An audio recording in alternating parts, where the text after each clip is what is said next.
Here's a thought about moving beyond the obvious. Every time we approach a new subject, the first thing we're likely to do is to photograph all the obvious images.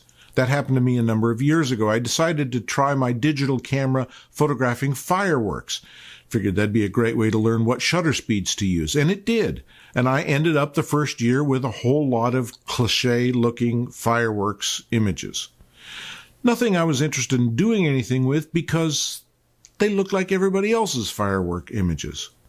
But I went back a couple of years later and made some more photographs. But this time, I became aware of the fact that the reflections of the fireworks on the bay — we lived in Anacortes at the time, and the fireworks took place over Fidalgo Bay — when the fireworks reflected off the water, it made some very interesting compositions. My images were better.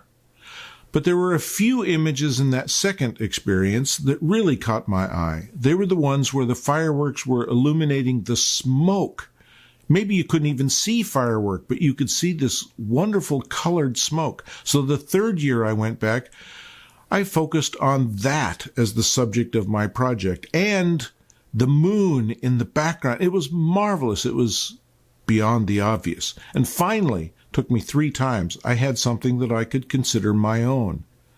I think that's a pattern that exists in almost all of photography. You don't really go beyond the obvious until you dig a little deeper. And sometimes that means going back and going back and going back.